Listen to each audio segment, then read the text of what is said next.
Hello everyone, welcome back to the channel Dolly Suman. तो इस video में हम आरआरबी एनटीपीसी के मोस्ट रिपीटेड एमसीक्यू क्वेश्चंस को कवर अप किए हैं और long with their important point which is very important for your upcoming exam. तो चलिए वीडियो को स्टार्ट करते हैं।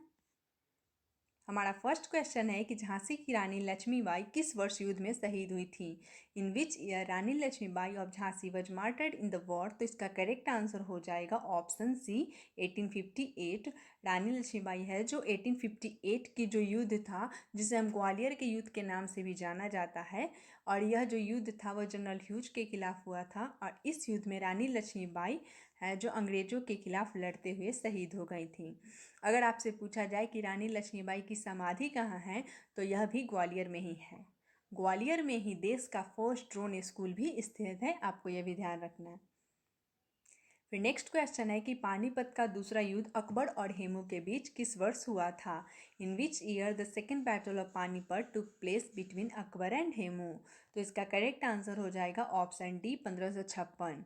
आप सभी को पता होगा कि पानीपत का 3 युद्ध हुआ था, जिसमें फर्स्ट बैटल ऑफ जो पानीपत की बात करें तो यह बाबर और इब्राहिम लोदी के बीच हुआ था 1526 ईस्वी में। और जो सेकेंड बैटल ऑफ पानीपत है वो 1556 में अकबर और हेमू के बीच हुआ था। और जो थर्ड बैटल ऑफ पानीपत है वो कब और किसके बीच हुआ था, ये आप कमेंट में बताइएगा। फिर नेक्स्ट क्वेश्चन है कि सिपाही का विद्रोह 1857 में कहाँ से शुरू हुआ था। तो जो सिपाही विद्रोह है वह 10 मई 1857 को मेरठ से शुरू हुआ था और यह ईस्ट इंडिया कंपनी के खिलाफ हुआ था। फिर नेक्स्ट क्वेश्चन है कि कुतुब मीनार का निर्माण किसने पूरा करवाया था। Who completed the construction of Qutub Minar. तो इसका करेक्ट आंसर हो जाएगा ऑप्शन सी फिरोज शाह तुगलक। कुतुब मीनार जो कि बख्तियार काकी की याद में बनवाया गया था। कुतुब मीनार की जो निर्माण है वो ऐबक ने शुरू किया था, लेकिन वह सिर्फ इसका बेस ही पूरा कर पाया था। जो ऐबक के बाद जो उसका उत्तराधिकारी था इल्तुतमिश, उसने 1220 में 3 और मंजिलें बनवाई और फिर वहीं फिरोज शाह तुगलक ने लास्ट और जो 5th फ्लोर है वह बनवाया था। फिर नेक्स्ट क्वेश्चन है कि भारत के संविधान का कौन सा अनुच्छेद राज्यपाल की नियुक्ति से संबंधित है। Which article of the constitution of India deals with the appointment of the governor. तो गवर्नर की अपॉइंटमेंट से जो रिलेटेड आर्टिकल है वह 155 है। Option is the C is the correct answer, article 155। फिर नेक्स्ट क्वेश्चन है कि इनमें से किस सत्याग्रह में वल्लभ भाई पटेल को सरदार की उपाधि दी गई।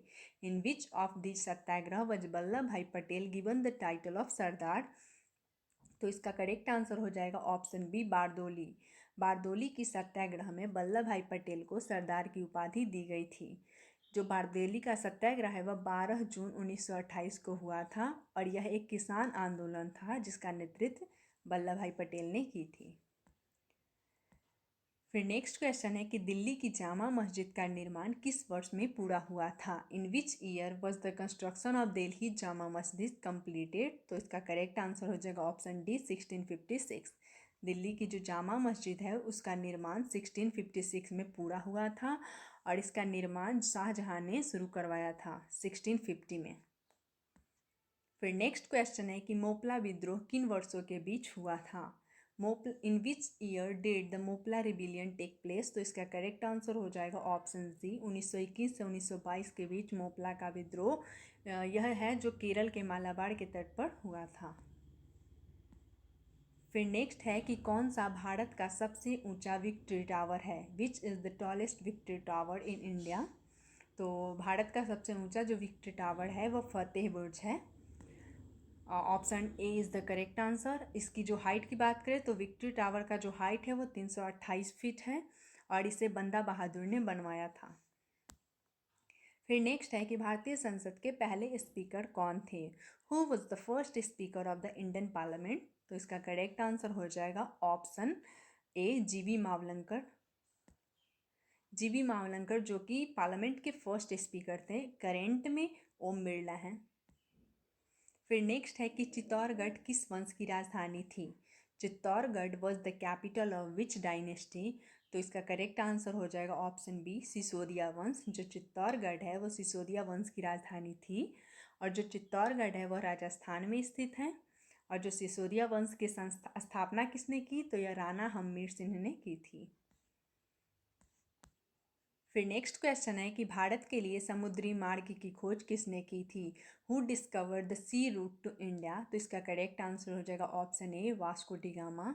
वास्को डी गामा ने ही भारत के लिए समुद्री मार्ग की खोज की थी।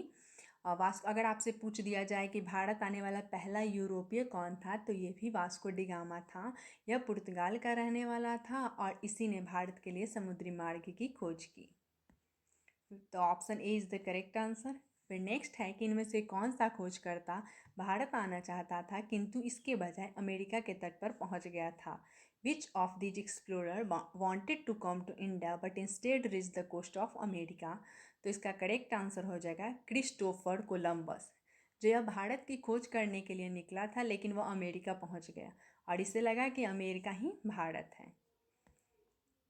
फिर नेक्स्ट है कि एक प्रसिद्ध यात्री इब्न बतूता कहाँ का मूल निवासी था। इब्न बतूता वज अ फेमस ट्रैवलर, वज अ नेटिव ऑफ। तो इब्न बतूता की बात करें तो यह मोहम्मद बिन तुगलक के समय भारत आया था और यह कहाँ का रहने वाला है, तो यह मोरक्को का रहने वाला है। मोरक्को कहाँ पड़ता है, तो यह अफ्रीका में पड़ता है और इसकी एक पुस्तक का नाम क्या है, रेहला, जो इसकी पुस्तक है। नेक्स्ट क्वेश्चन है कि भारतीय संसद का उच्च सदन कौन सा है। Which is the upper house of the Indian parliament. तो इसका करेक्ट आंसर हो जाएगा ऑप्शन बी, राज्यसभा। राज्यसभा जिसे हम अपर हाउस कहते हैं और लोअर हाउस लोकसभा को कहा जाता है। जो राज्यसभा की जो सदस्य बनने का जो मिनिमम एज होता है वह 30 होना चाहिए। फिर नेक्स्ट क्वेश्चन है कि बंगाल के नवाब सिराजुद्दौला प्लासी की लड़ाई में किस वर्ष हारे थे। In which year Sirajuddaula the nawab of Bengal was defeated in the battle of Plassey. तो इसका करेक्ट आंसर हो जाएगा ऑप्शन डी, 1757। जो प्लासी की लड़ाई है वह 23 जून 1757 को ब्रिटिश ईस्ट इंडिया कंपनी के खिलाफ शुरू हुआ था। फिर नेक्स्ट क्वेश्चन है कि कृष्णदेवराय किस वंश से संबंधित थे। Krishnadevaraya belong to which dynasty. तो इसका करेक्ट आंसर हो जाएगा ऑप्शन ए, तुलु वंश। कृष्णदेवराय का संबंध तुलु वंश से है। फिर नेक्स्ट क्वेश्चन है कि बुक का प्रथम प्राचीन भारत में किस राजवंश का संस्थापक था। तो इसका करेक्ट आंसर क्या होगा, ऑप्शन बी, संगम वंश। बुक का प्रथम और हरिहर ये दोनों भाई थे, इन्होंने विजयनगर साम्राज्य की स्थापना 1336 ईस्वी में की थी। फिर नेक्स्ट क्वेश्चन है कि भारत के चौथे राष्ट्रपति कौन थे। Who was the fourth president of India. तो इसका करेक्ट आंसर क्या होगा, ऑप्शन बी, वीवी गिरी, जो कि भारत के चौथे राष्ट्रपति थे।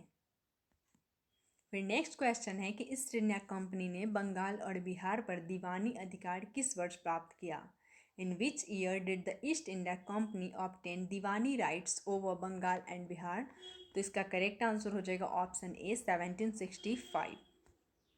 फिर नेक्स्ट क्वेश्चन है कि मीराबाई कहाँ की राजपूत राजकुमारी थी। Mirabai was a Rajput princess from which place. तो इसका करेक्ट आंसर हो जाएगा मेड़ता। मीराबाई जो थी वो मेड़ता की राजकुमारी थी। मीराबाई के गुरु का नाम क्या था, तो रैदास, जो कि मीराबाई के गुरु का नाम था। फिर नेक्स्ट क्वेश्चन है कि तृतीय मैसूर युद्ध कब से कब लड़ा गया। When was the third Mysore war fought. तो इसका करेक्ट आंसर हो जाएगा ऑप्शन बी, 1792 से 94 के बीच तृतीय मैसूर युद्ध लड़ा गया था और यह मैसूर के रूलर जो थे वो टीपू सुल्तान और ब्रिटिश ईस्ट इंडिया कंपनी के बीच हुआ था और इसमें ईस्ट इंडिया कंपनी की जीत हुई थी। फिर नेक्स्ट क्वेश्चन है कि भारतीय संविधान का कौन सा अनुच्छेद संसद में राष्ट्रपति के विशेष अभिभाषण से संबंधित है। Which article of the Indian constitution deals with the special address of the president to the parliament. तो इसका करेक्ट आंसर क्या हो जाएगा, ऑप्शन डी, आर्टिकल 87। नेक्स्ट है कि 1793 में किस वायसराय के शासन में बंगाल की अस्थायी बंदोबस्ती लागू की गई थी। Under the rule of which viceroy the permanent settlement of Bengal was implemented in 1793। तो इसका करेक्ट आंसर हो जाएगा option B, Lord Cornwallis. Lord Cornwallis के शासन में बंगाल की अस्थायी बंदोबस्ती लागू हुई थी और यह एक टैक्स वसूलने का तरीका था। इस व्यवस्था में जमींदार टैक्स वसूलते थे। फिर नेक्स्ट है कि भारत में अंग्रेजों द्वारा यात्रियों के लिए रेलवे की शुरुआत किस वर्ष की गई थी। In which year railways were introduce for passenger by the British in India. तो इसका करेक्ट आंसर हो जाएगा ऑप्शन डी, 1853। 16 अप्रैल 1853 को पहली यात्री ट्रेन बॉम्बे और थाने के बीच चली थी और यह 34 किलोमीटर की डिस्टेंस तय की थी, ये भी ध्यान रखिएगा। फिर नेक्स्ट है कि भारतीय राष्ट्रीय कांग्रेस की पहली महिला अध्यक्ष का नाम बताइए। Name the first women president of the Indian National Congress. तो इसका करेक्ट आंसर हो जाएगा क्या? Option D, Annie Besant. फिर नेक्स्ट है कि अकबर कब सम्राट बना था। When did Akbar became emperor. तो इसका करेक्ट आंसर हो जाएगा ऑप्शन सी, 1556 को अकबर सम्राट बना था। अकबर जब सम्राट बना था तो वह 13 वर्ष 4 माह का था। और जो अकबर का राज्याभिषेक कालानौर में हुआ था, ये भी ध्यान रखिएगा, क्वेश्चन पूछ दिया जाता है। फिर नेक्स्ट क्वेश्चन है कि बनारस हिंदू विश्वविद्यालय की स्थापना कब की गई थी। When was Banaras Hindu university established. तो इसका करेक्ट आंसर हो जाएगा ऑप्शन बी, 1916। बनारस हिंदू विश्वविद्यालय BHU जिसकी स्थापना 1916 में किया गया था। और इसका उद्घाटन की बात करें तो इसका उद्घाटन उस टाइम के जो वायसराय थे हार्डिंग द्वितीय के द्वारा किया गया था। नेक्स्ट है कि भारतीय राष्ट्रीय कांग्रेस ने किस वर्ष में पहली बार 26 जनवरी को स्वतंत्रता दिवस के रूप में मनाया था। In which year did the Indian National Congress celebrate 26 January independence day for the first time. तो इसका करेक्ट आंसर हो जाएगा ऑप्शन डी, 1930। 1930 में भारतीय राष्ट्रीय कांग्रेस ने पहली बार 26 जनवरी को स्वतंत्रता दिवस के रूप में मनाया था। फिर नेक्स्ट है कि मुंबई में प्रार्थना समाज की स्थापना किस वर्ष की गई थी। इन विच ईयर वॉज प्रार्थना समाज इस्टेब्लिश्ड इन मुंबई। तो प्रार्थना समाज की स्थापना 1867 में मुंबई में की गई थी और प्रार्थना समाज के जो संस्थापक हैं वो आत्माराम पांडु है, ये भी ध्यान रखिएगा। इस वीडियो में इतना ही, मिलते हैं फिर ऐसे ही नेक्स्ट वीडियो में। I hope you like it. Thank you so much for watching this video.